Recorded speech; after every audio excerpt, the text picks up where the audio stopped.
Good morning and good afternoon. I'd like to welcome you all to a LexisNexis complimentary webinar titled Top Legal Trends for the 2016 Small Law Office.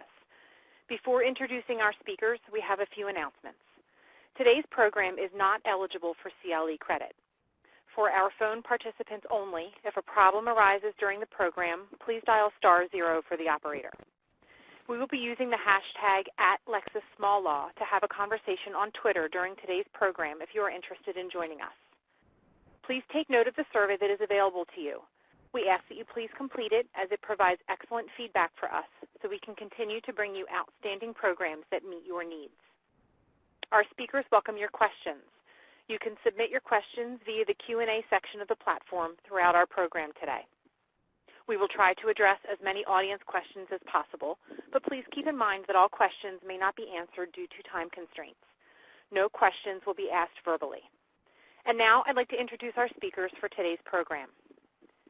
Jared Correia is the Assistant Director and Senior Law Practice Advisor at the Massachusetts Law Office Management Assistance Program. He is a regular contributor to local and national legal publications and is the author of the American Bar Association publication, Twitter in 1 Hour for Lawyers. Kerry Lavelle is a founding partner of Lavelle Law and concentrates his practice in the areas of federal taxation, business law, commercial real estate, and estate planning. He is also currently an adjunct faculty member at John Marshall Law School, teaching a course in IRS practice and procedure. We thank Jared and Kerry for their time in preparing today's webinar. Gentlemen, the floor is yours. Thank you so much, Kathleen. We appreciate that. Jared, are you there? I'm here. Go ahead. We need a little help on advancing the first slide. I think we're good. I can see the slide. Can you? I think it's already been advanced. Okay. Well, I'll start off. The very first slide is on voice transcription trends. Practice management software. I don't know, Jared, if you had an opportunity, but I have used the Dragon system for voice recognition, and I think it works pretty darn good. It's like the voice commands in some of the higher-end cars. I don't think it's where it's going to ultimately be. It's going to continue to improve, but and I don't think any legal assistants that are listening in have to worry about losing their job either. The voice transcription, I mean, it works really well, but there's still cleanups to do on the documents after you work with it. Have you checked out the memo section, the voice memos on your cell phones? You could take those now, and if you're walking out of court and you have to prepare an immediate letter to get to a client, I mean, you can literally do a voice memo on your smartphones, send it to your assistant, and the assistant will have it via email. And then there's a foot pedal you can buy for your computer to treat those voice memos like the old-fashioned transcription machines on tape. They're just incredible right now. Yeah, so it sounds like you use voice recognition fairly heavily in your practice, and I would agree that Dragon, naturally speaking, is a pretty impressive system for lawyers. The challenge that I see most lawyers having with it, though, is training it so that they can utilize the commands effectively, because that's where most of the power from Dragon comes from, I think. Is that sort of how you use it in your practice, Kerry? Are you like a big commands person? We do. We use it plenty, and so I just think it's going to be on the forefront. I think it's going to continue to move forward. I wanted to say a couple of things on that bottom of that first slide there. We're also in the process of kicking the tires on a couple of vendors for law practice management software that takes over the entire practice. It will compete with what we have now as just the good old-fashioned Microsoft Outlook. Outlook is coming out with a new version for 2016, but the three we're talking to now, and they're the bigger players, and they were at the conferences on technology, are Smart Advocate, Amicus, and Maris Case. One, Maris Case is cloud-based, and I don't know if you have any thoughts on that, Jared, but I do think a lot of our data collection is going towards cloud-based solutions, and even though there's usually a sort of an uproar of like, holy cow, you're not going to keep client information on the cloud, it's happening, and it's going forward, right? Is that what you're saying? Well, I mean, I think it's safer than most attorneys realize, actually. I mean, if you look at the national trends on the use of cloud services by lawyers, the ABA, by the way, has a great website, Legal Technology Resource Center, where they've captured all the ethics opinions in the United States on cloud usage by lawyers that have come out. And there's about 25 states that have expressed an opinion on it. And they all say you can go ahead and use cloud as an attorney, and that the use is a reasonableness test. So if you use it in a way that's reasonably appropriate, including reasonably secure, you're good to go. And as sort of you allude to, Kerry, most of the case management systems are going online anyway. And data management is a huge issue for attorneys. There's just so much data that lawyers have to keep, and they have a lot of obligations with respect to that data, both concerning state laws now and also the ethics rules. So it's important to keep that data in place and secure it. In addition to the products you mentioned, I should reference as well that LexisNexis has its own case management system, Firm Manager, which is a cloud-based product as well. But this is a big area for lawyers. There's money being poured into case management products, and the difficulty is making the choice because there's hundreds and hundreds of these products. So you got to figure out what works in your firm. Well, I agree. We're kind of going through those, and I do see a day when I think in terms of cutting back the expense of constantly upgrading server and maintaining the hardware in the office, getting a cloud-based solution is sort of the way to go. Oh, absolutely, yeah. And it's interesting that you mentioned Outlook there as well. Microsoft Office is, in theory, coming out with a case management system as well called Matter Center, although they haven't had a ton of information out there online as to that yet. And many lawyers still use email to manage their practices. And the advantage of a case management program is that it's a holistic management system. So you've got all your data that's related to your law firm in one place. And it's sort of tough to replicate that via email, I think. I agree. In that regard, that is what we've been doing. And the hardest part is, like what you alluded to, is so much of our correspondence now is via email, and it's getting those emails that may have very critical client information into the client file on the server. And the client, the office management software does that for you. So all your correspondence is in the appropriate client file. Oh, absolutely. Should we move on? I think it's a boon for attorneys. Yeah, I mean, did you want to talk a little bit about Outlook 2016 and how are you using that in your practice before we move on, or no? I just wanted to alert our listeners that it is coming out. It is not available just yet. They're sort of starting to roll it out, and it's going to be available. So I even tried to research for this presentation what the new features are, and they're not. They're kind of keeping it close to the vest. Tight list. Yes. Yeah. Right. Yeah, we can move on and talk about marketing. If you want, I can sort of take the lead on that one to start out with. Please do. So just by way of background, at LOMAP, I do free consulting for Massachusetts attorneys, and we talk a lot about marketing. It's for starting practices, and even for practices that have been around for a while, our word-of-mouth practices who are looking to get into different channels. There are a number of ways to market your practice and to market your practice effectively. But people get overwhelmed, just like they do with technology. There are so many options, people are sort of paralyzed from accessing them. And Kerry's listed a lot of great ways to get your message out on this slide. But the main thing to remember is the way potential clients find attorneys in 2015 is in the web in some fashion.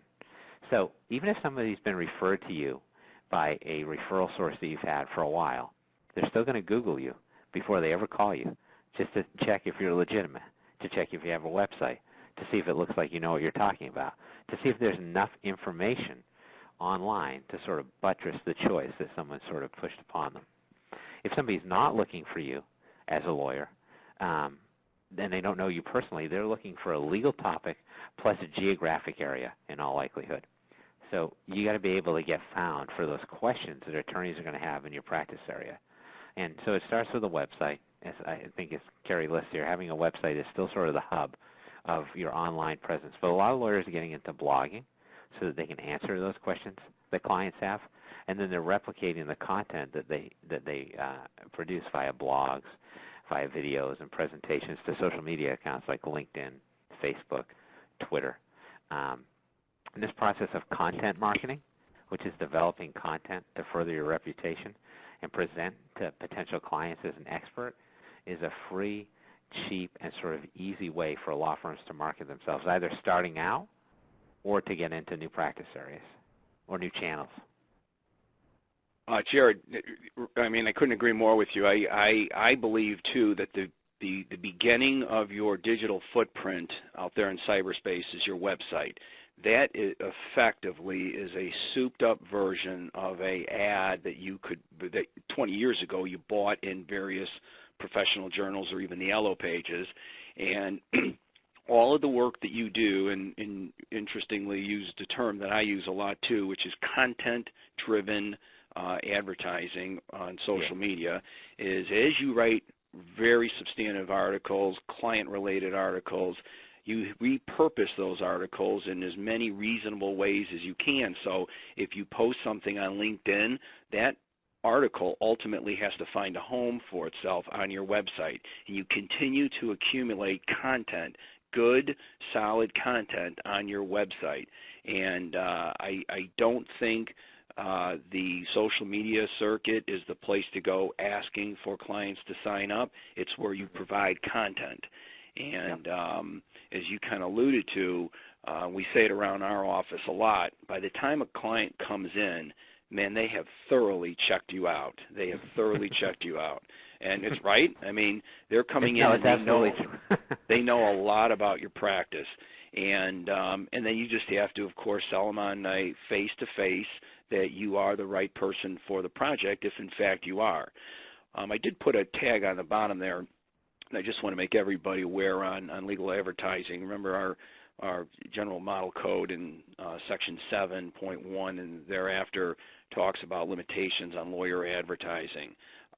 That's being constantly reviewed, and there's some new things about it, and you will there's a lot of seminars just dedicated just to that topic. But just remember, you can't misrepresent, you can't mislead people. It's just being honest and putting out good content out there, and you can never go wrong on that. Oh, I totally agree. I mean, the touchstone is not being false or misleading. And if you fall in line as far as that's concerned, I mean, you should be okay for the most part. The other thing we should mention here is search engine optimization, I think.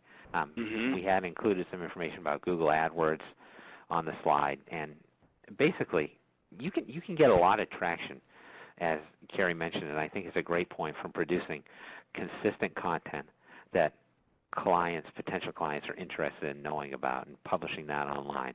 But you can also buttress what you're doing on social media through search engines by involving yourself in some paid advertising. So Google AdWords, Bing has an AdWords platform as well, although it's not called the same thing, where you can basically purchase search terms and have those search terms highlighted in some ways. There are also other ways to do this. You can, through Google, buy tags on a map, for example, to highlight your practice a little bit more effectively. You can buy ads through social media platforms like Facebook and Twitter and LinkedIn, and those are relatively inexpensive. So I think attorneys oftentimes get scared away by this notion of search engine optimization. How much am I going to have to pay to sort of rank highly in search? But some of that stuff you can do on your own on a limited budget that you set. And then if you do decide that you want to hire somebody to help you out with the search engine optimization piece, you can do that. There are a lot of folks out there who help solo and small firm attorneys to get ranked more highly in search engines. And it's a combination of efforts, I think. Content marketing that you do yourself, plus search engine optimization that you do on sort of the back end. And the one final thing I'll add on this slide before I'll cede to Kerry here and see if he has anything else to add here is the one caution I offer with respect to online marketing is the real-time communication gets sort of tricky. If you end up talking to a potential client in real time, you want to make sure you get a conflict check in there as soon as possible. And then you also want to make sure that you're going to have a result from that conversation. So either you're signing somebody up to an engagement agreement or you're not. If you're signing someone up if you're not signing someone up, I should say, make sure that you send a non-engagement letter that just clarifies the fact that we may have spoken, you may have sent me some information, but I'm not your attorney. That's really important to do to keep track of that. Yeah, good point. And I think a lot of attorneys don't. Good point.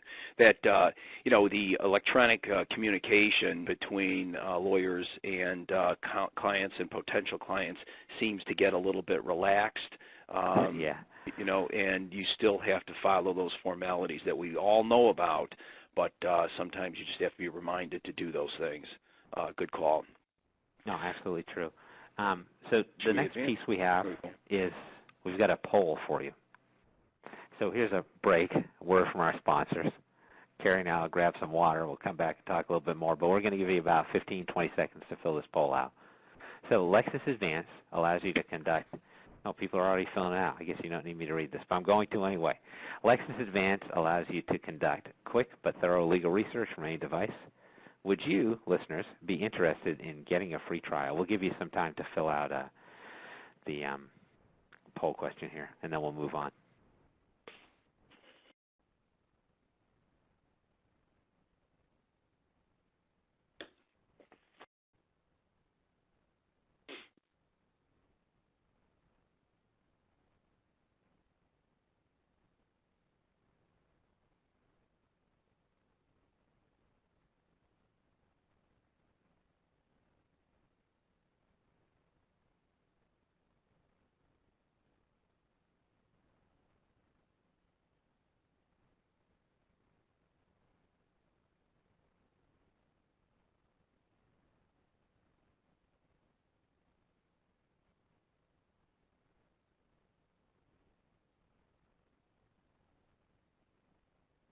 Jared, shall we?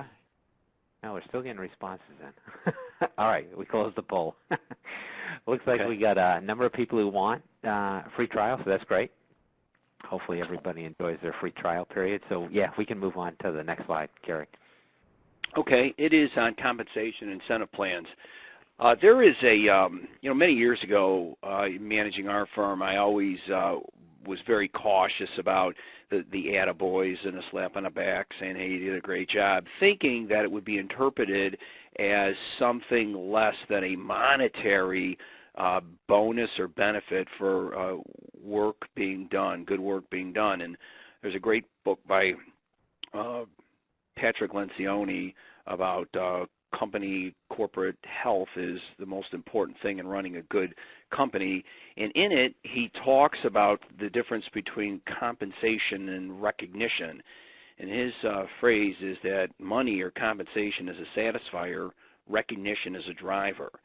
So I read that and read it over and read it over, and it really changed the way we look. We still, in running the practice, have to compensate our attorneys and support staff appropriately and based on the market, and even better when they're better than the market.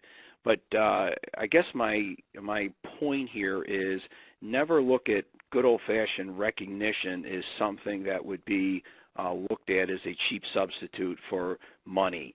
People do need public recognition. They need to be thanked. They need to be acknowledged when they do a great drive and a great job.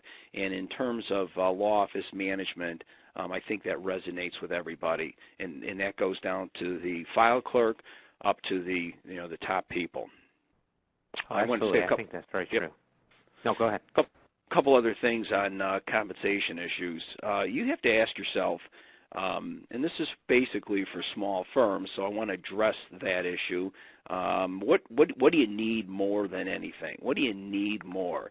In some firms, it might be I need our people to produce more billable hours. I need more people to produce more clients, and we need more clients coming in the door. Well, I learned in business transactions with some really smart investment bankers that you get what you incentivize. So if you need more clients, then maybe you need to bonus your attorneys on bringing in and generating clients. So it sounds very fundamental, and if you try it and it doesn't work with an associate in the office, that person may not be driven by money or by recognition. But by and large, people are. And I think it is very important that policies be set up in the office to incentivize people to get the things from them that you need, where they are happy and they will hopefully knock the cover off the ball, do a great job, and get the things they want out of their careers and out of their lives. Maybe it's just money. Maybe it's time off. Maybe it's flex hours. Maybe it's other things that drive people. But you need to find out what that incentive is for your people and provide it, so long as they're providing you the things that your firm needs. Jared, thoughts? Yeah, no, I think those are all excellent points. And, I think this sort of gets left behind a lot of times in a small firm. The managing partners always have a tough time getting the associates to do things. I think in part because you've got traditional management models taking place in law firms at all times. So, you've got the billable hours. You got people who you want sort of chained to a desk for 12 hours a day. Right. But modern employees, I think, especially when we're talking about millennials and younger employees, they want a little bit more flexibility. They may want to trade salary for more vacation time. Billable hour demands may be less for them, or they may want to bill less hours than in a traditional practice. So these are all things that I think managing partners, especially of younger associates, should be recognizing, in part because those younger associates are going to eventually become partners in the firm. And if the firm's going to have a lifespan that extends beyond the founding partners, then that lifespan is going to come through those associates who rise through the ranks. But what we're really talking about here, of course, is like buying in. And as Kerry correctly perceives, that's sort of an art. How do you get people to buy in to a practice? Well, part of it is recognizing their accomplishments, which is something that attorneys do far too irregularly. And this sort of stems from law school, when professors are using the Socratic method. You're just trying to get at the answer, and you don't necessarily recognize a job well done, but that's something important to do as well. Part of it as well is change management in law firms, I think, is really difficult.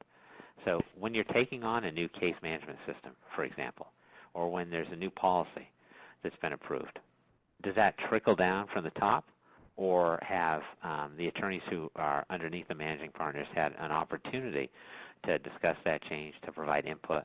And the example I use is a technology one often. So when a firm is looking to add a new case management system, as Kerry's firm is doing, are the associates involved? Are the staff people involved? Are they in on testing of the product? Do they have the ability to recommend changes to workflows and processes? Are meetings held in advance so that people can discuss concerns they have? Are folks asked to understand the product and then maybe become trainers for associates or managing partners who may have more trouble adjusting to a new system, who've been using an old system for a while? You can save money on support costs that way, and you can also get people to buy into products. So I think information exchange is really important because lawyers tend not to share information unless they have to. It's part of the job. So making sure that you keep the staff on the same page, making sure that you involve people who work for you in the decisions that you make are really important things to do. And then the final thing I'll say on this slide is from a money standpoint, especially in small firms, it's difficult to figure out what compensation models work and what industry standards are. So I often get emails where people say to me, I don't know what to pay or to offer my associate or what to require out of them from a billable hours standpoint because I don't have enough information about that in the community. I don't know what other people are doing. So there's a good book out there. It's called Compensation Plans for Law Firms. I think it's in its 5th edition at this moment, and we have that book checked out of our lending library on an almost constant basis. So if folks want to take a look at that online, that gives a good idea of various compensation plans for partners and associates. And if you're looking for some information about how to structure these things, I think that's really helpful from a money standpoint. But as Kerry says, money is just a satisfier. And really, people have to be recognized for what they do in order to advance their careers and also to be, better workers within your law firm environment. Jared, that term you used, change management, I'm going to steal that from you, and I'm going to start using it because I stole it from somebody else. No, that's all right. I love it. And your example of technology is just an unbelievably good example because, I mean, just think about it. It usually, the younger generation in the law firm wants the advanced technology. The older generation is good right where they're at. And Yeah.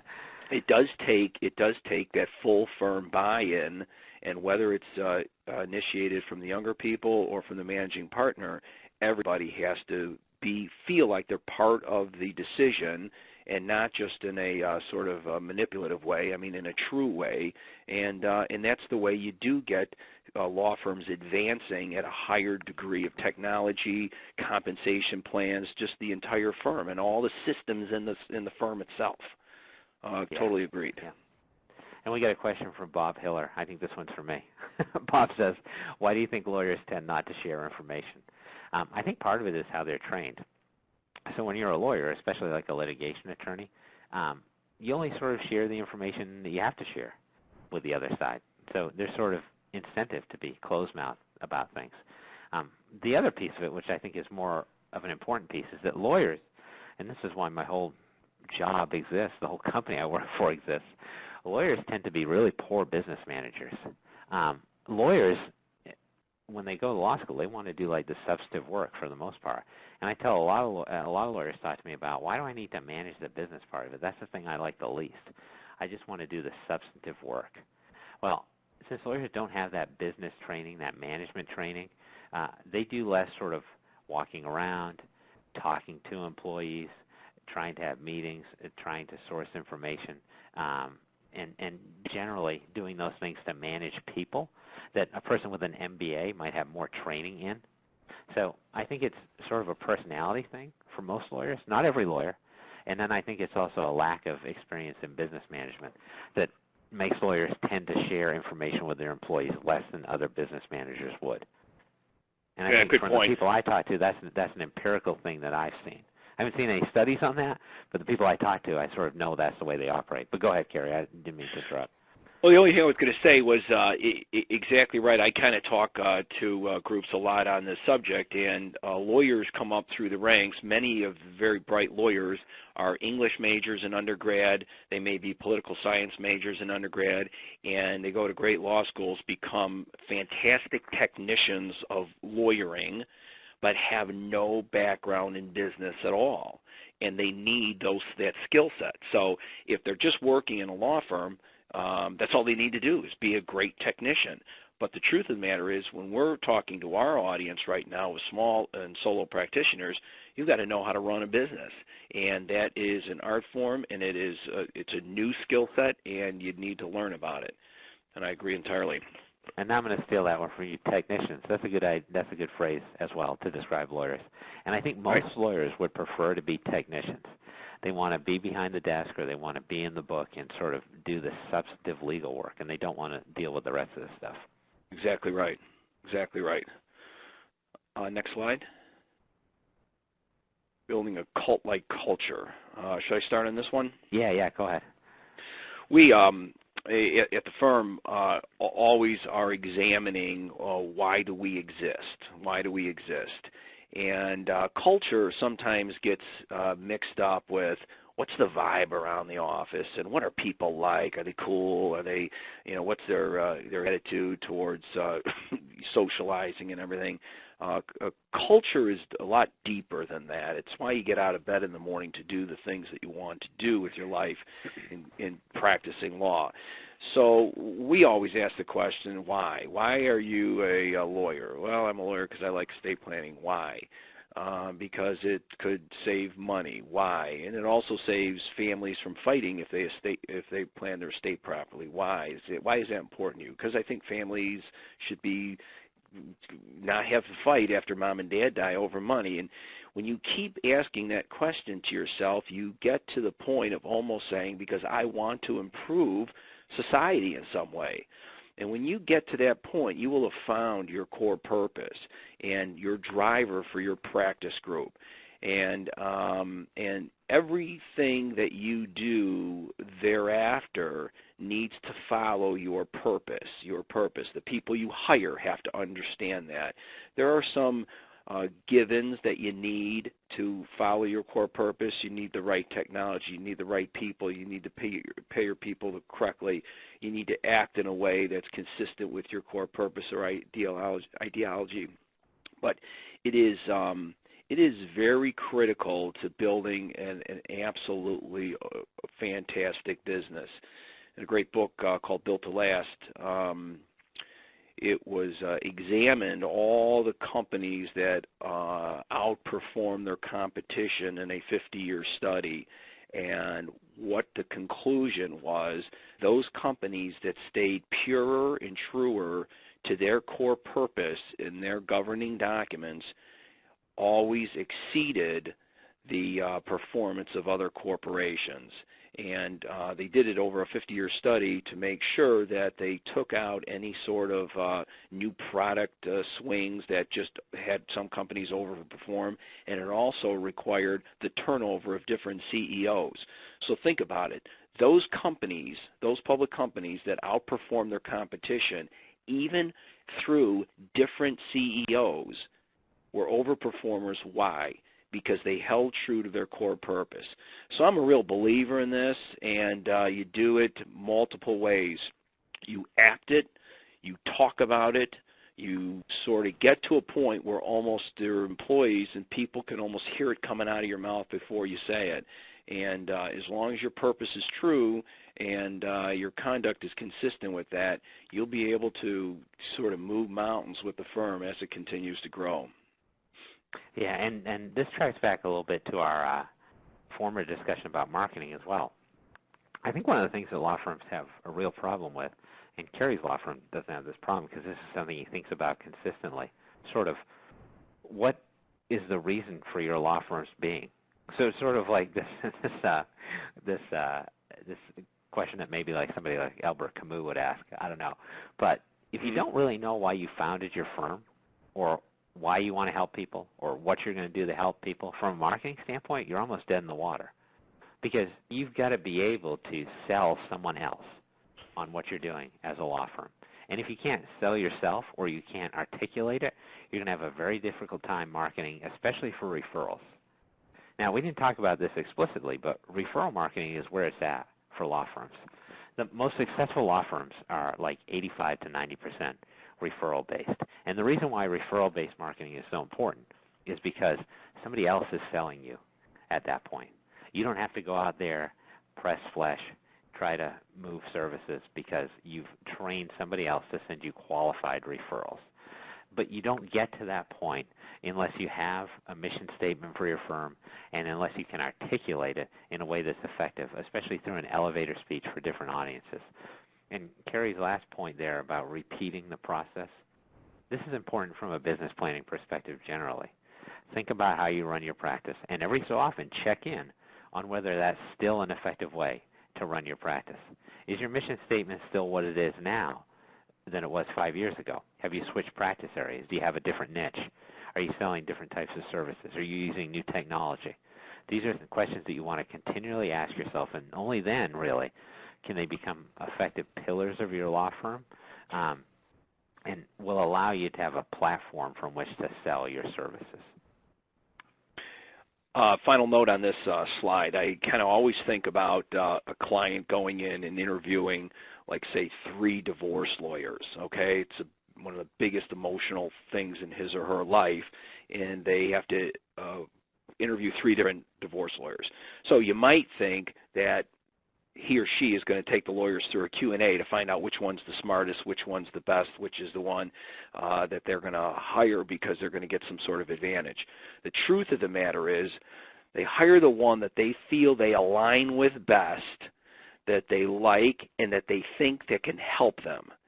And that is an explicit expression of your firm culture.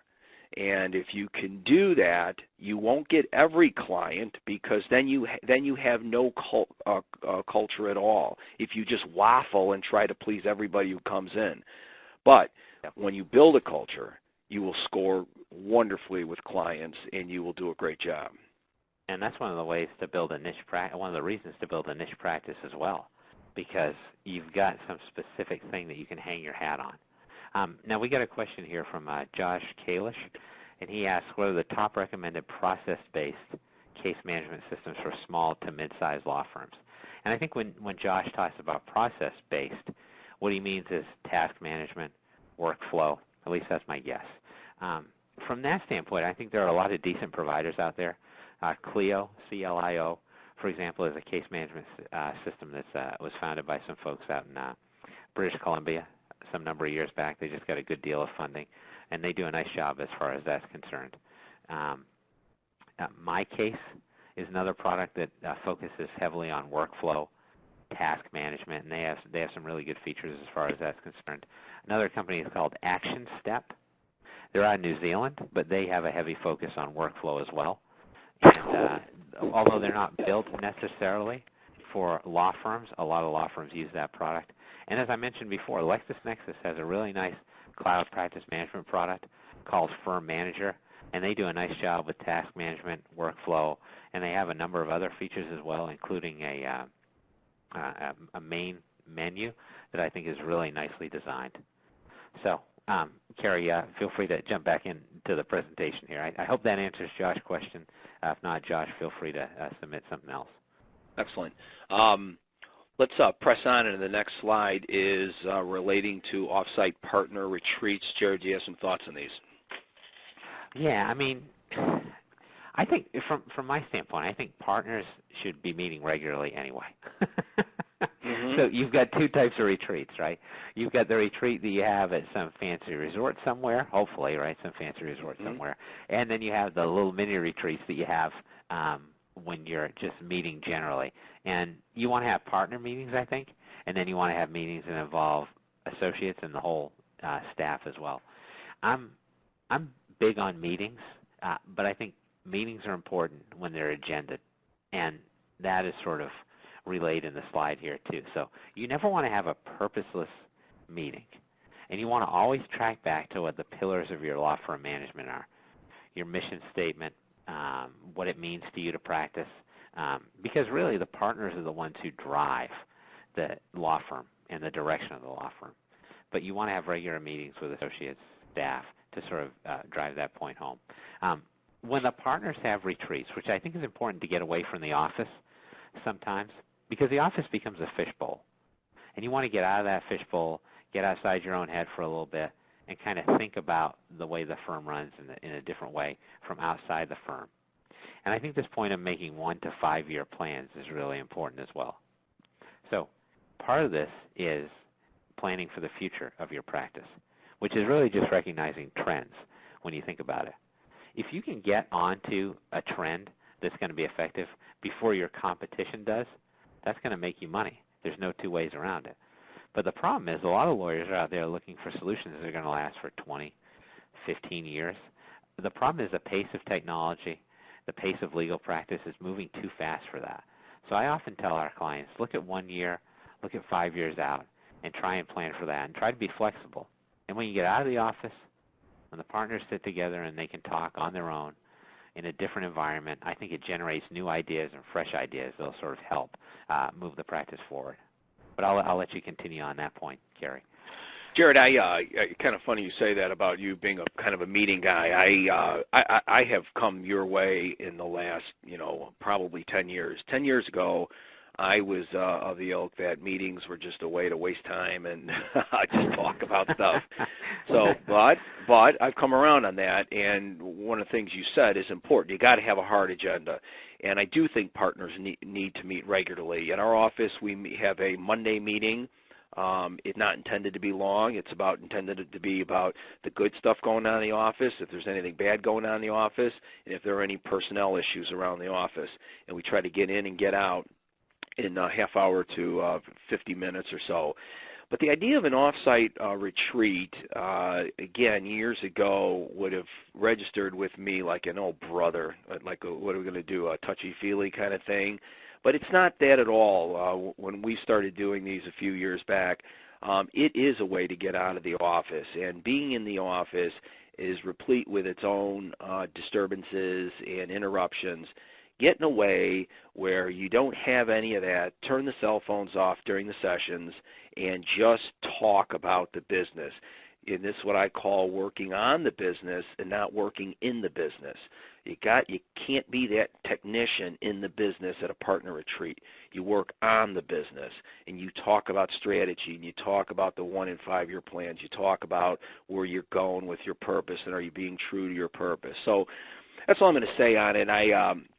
If there are small firms listening in, and they were like I was years ago and kind of rolled their eyes to this notion, it's the real deal, and I highly recommend it. We do one a year, and I think that's pretty good because people save up some thoughts for those and for the retreat, and that's what we do. That sounds really good. We got another question here. Lore, I think I'm pronouncing this correctly. And I apologize if I'm not. It says, do the programs I mentioned recommend, I'm talking about include billing?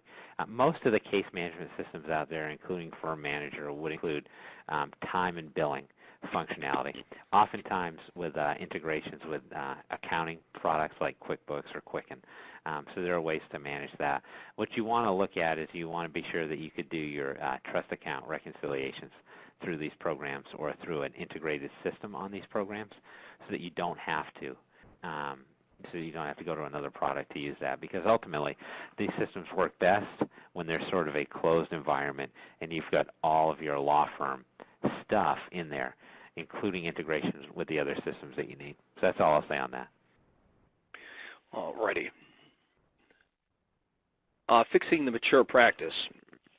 There are, Jared, you probably see this, sometimes there's practices where the founding partner is getting up there, he's in his upper 60s, the next generation is in their 40s, they're just sort of kicking the can down the road, and you sort of ask yourself, the attorneys, who are maybe in their 40s or 30s, start asking themselves, where are we going to be when Mr. Big retires or something happens to his health? So either during that time, before that time, or if even the founding partner is not quite at that age, maybe he comes around and says, hey, we need a shot in the arm here. We need some evaluation of what we're doing right and what we're doing wrong. So I always kind of start the process with evaluating the attorneys. We have a concept we call a 5-tool attorney, and what are the 5 things you need to have or develop into to be a successful attorney? One is you got to be a grade A+ attorney. We're not all blessed with the same IQs, and I'm certainly one of the guys chasing those guys from Harvard, but I work hard. And working hard is the ultimate equalizer, and it equalizes the field. The second thing is, are we billing all our time properly and honestly? There are some attorneys that just tend to limit their time. They want to put on a timesheet, or they think timesheets are a business function and they don't even want to mess with it. So you got to meet billing goals. That's the second thing. The third thing is, are you getting out of the office and making the client and client development? Are you joining the bar associations? Are you joining the chambers of commerce? Are you involved in industry groups? You got to get out of the office. That's the third tool. The fourth tool is, are you assisting young attorneys? As a profession, we have a duty to assist others come along, and when I was right out of law school, I had great people help me along and taught me, and at my stage of my career, I still have a lot of fun working with young attorneys and teaching and working with them. And then the fifth tool is, when do you stop being the technician, and when do you start putting the practice as a business owner first? And you got to change hats for that. But when you start assisting and running the firm, you've gotten all 5 tools. And if you evaluate a kind of a tired, mature practice, it's probably because they don't have 5-tool attorneys. The second thing is the support staff. You got rock stars in the support staff, or are those people just kicking a can down the road and just waiting for the day to end every day? You got to have an energetic support staff. Do you have the right talent?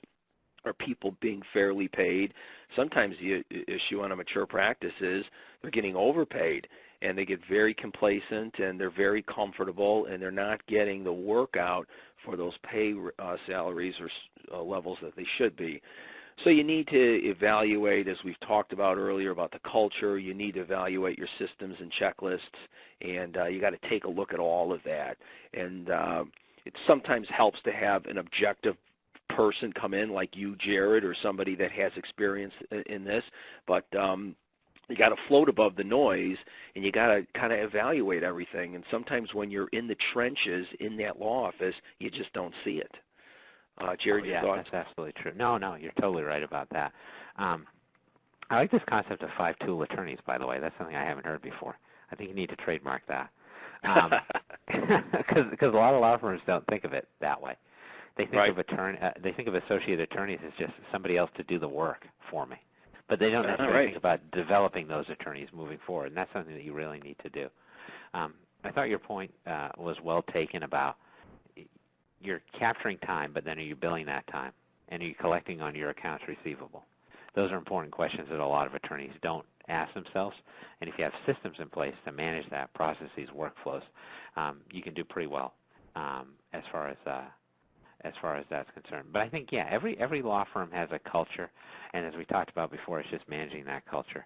The last thing I'll say on this side is I think it's useful that Kerry sort of labels this the mature practice, because there are practices out there that are 10, 20, 25 years old, and they sort of become set in their ways. From a marketing standpoint, they're not getting new referrals. They're not reaching out online, which they should be doing. From a technology standpoint, they're still using old technology applications, local applications that sort of have not been updated for a while. So it's important for attorneys, especially practices that have been around for a while, where it seems like complacency is coming in, to sort of shake things up. And one of the ways that people do that is sort of reviving and revising their business plans. And I got a question here, and then we'll move on to the next slide, Kerry, if that's all right with you. So, sure. Josh Kalish is got another technology question for us. He says, what marketing suite, CRM, which is customer relationship management software, do you recommend for small to mid-sized firms?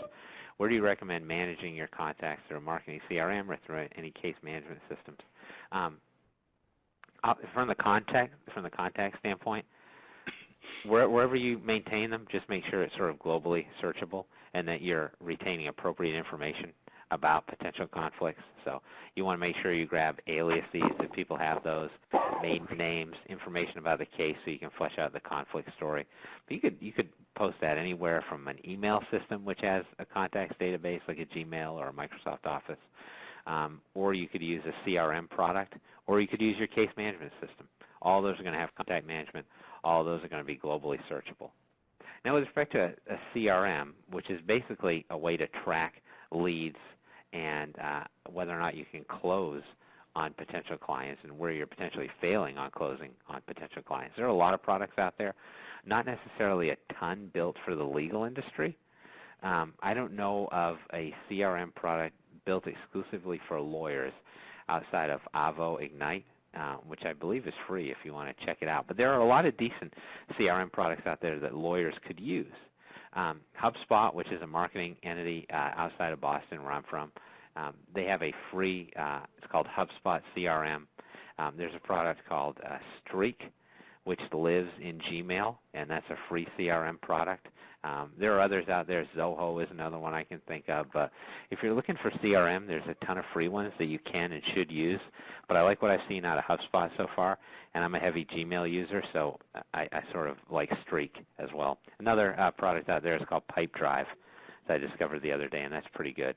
But yeah, if you want to use a CRM product, you can do some of that functionality on a case management system, but there are dedicated products out there that you could utilize. So that's all I got on that. Do you have anything to add, Kerry? Or? Yeah, I just want to, this doesn't go to Josh's direct question, but I wanted to add, in terms of some of this, getting the content out there, there's a very inexpensive web-based product called Constant Contact. So in the old days, we had a written newsletter we'd get out all the time to clients, and we turned it into an electronic newsletter that we just designed on our own, but then we found Constant Contact, and it's one of the support staff manages here at the office. When I was talking earlier about repurposing articles, usually our articles start on Constant Contact, and we send it out once, twice a month max. So minimum once a month, twice a month max, with about 5 or 6 articles in it for people to read.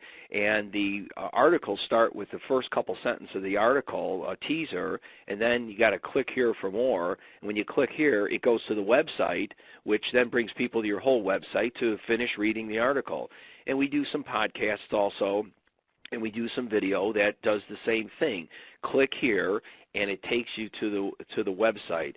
And when we spoke earlier about kind of managing, the content-driven marketing, this is a great way to get out in front of people. And just one more note on that. If you are working in your law office and you have a couple of different practice areas, so you're not just one-dimensional, specializing or exclusively working in, for example, real estate, but you have real estate business transactions and potentially litigation, people need to know that you have more than one practice group. So if they hired you for a real estate matter, they may view you as very one-dimensional and that's all that you do. But if you have other practice areas, how do you tell them that? Well, you do that through a constant, not intrusive, but a constant pulse of information and content about those other practice groups. So they may read a story about a business transaction or a new business case, and they'll go, wow, these guys are in a practice group I didn't know anything about. Or you have another attorney in the office that does estate planning, and you put an article out there in estate planning and say, I didn't know they do wills and trusts. We haven't had ours updated for 10 years. So it's just a reminder that in terms of contacts and what you do with those contacts, Josh, is every business card we get in, we put on our system for Constant Contact. So a traditional way of going out to marketing events is you got to hand out your card. You got to hand out your card to everybody. Well, we do a little of that. Of course we do. But we also say you got to get cards. You go out to a social event, you got to get as many cards as you can, and you put them on our system, and now they'll be able to get the content from our office. They can always click a button at the bottom that says, hey, unsubscribe me, but at least you start letting them know what you're about and what you do. I just wanted to get that in. Yeah, no, that's legit. I actually don't carry around business cards anymore, which forces me to collect other people's business cards. Oh, very good. Good move. So, Kerry, we got a few other questions. Do you want to do the last slides, or do you want to answer questions? We got a couple of questions in here. I'll tell you what. Let's do the last slide, and then we'll come back and we'll try to wrap up Cool. with questions. And while we're doing the last slide, if any of the listeners have other questions, just kind of get them in there. So the last slide is small firm mergers. These are difficult to manage, and the question I always ask anybody is, why do you want to do it? Why? What is the purpose?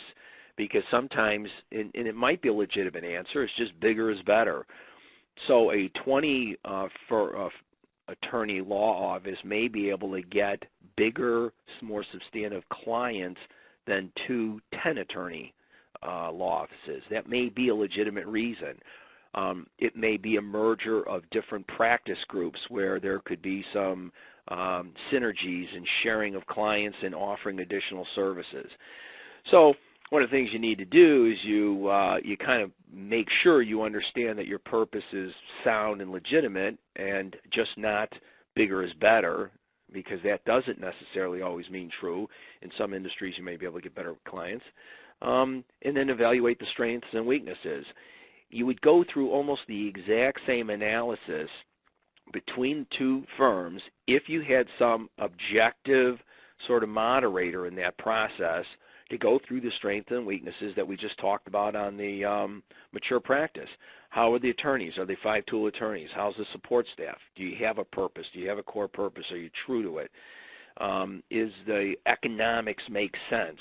Is one firm very successful and the other firm is just kicking the tires and just trying to barely get by every month? And then what is the culture? Is it consistent? You need to have the continuity of what I would call sort of similar type firms. I think it's very critical. Jared? Yeah, no, that's true. And I won't add anything to this slide. I thought you covered it very well, so we can get to the questions. If that's all right Okay, with let's you. do it. Yep. We got about 5 minutes left. I figure we could take as many as we can. Okay. So, folks, if you have questions, send them in. Speak now or forever hold your peace. So we got a question from Bob Hiller, who says, office parties, good or bad? I mean, I say good. The more beer, the better, right? I I agree with you in a strange way. We and not just about the beer, but I do see when our office goes out, and sometimes we will take everybody out on a end of a day on a Thursday or a Friday. Sometimes we actually have a happy hour right in the office where we'll knock off about 45 minutes early, and people can hang around. And it's important that people like each other, that work together.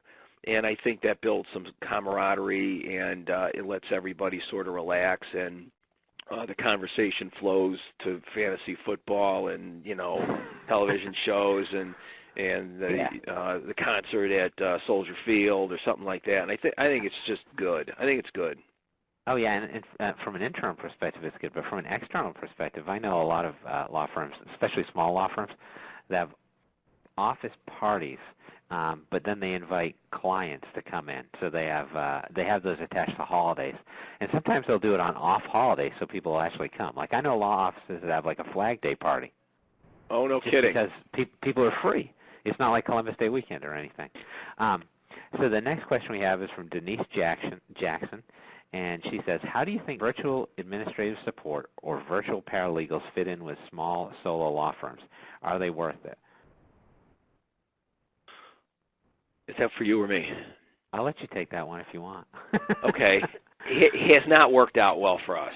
It has not worked out well for us. I every time somebody starts telling me that they have this off-site paralegal or off-site secretary and it works great, when I ask 2 or 3 questions, I find out that admin person worked for the attorney like for 20 years or 10 years, and now he or she moves away but still assists. So there's already a connection there that works. So I have never been able to get somebody, and we've tried it from a complete service, a third-party service, where it has just worked seamlessly. There's too many other good options. There's junior colleges in the area where you can get a person to come in for 20 hours a week. There's secretarial colleges. There's just better options. I think there's something to be said for that. I mean, there are good virtual paralegal firms out there that I know of, but I think people oftentimes think if they've got a virtual option, it's going to be less work, and a lot of times it's more work because you got to train people to work as if they would in your office, even though they're not there. And the different communication methods are difficult, so it's very easy if you have a secretary to just leave your office and go out and talk to her. Well, how to communicate with a virtual assistant? I think it's easier for law firms that are already virtual and have online practices in some way. But, yeah, I think I don't have experience with this any longer because I don't practice anymore. But there are some difficulties. And if you want to set up the use of virtual assistants, it's something that you may want to try first, sort of test it out and see if it works for you with your style before you try to engage it in a wider fashion.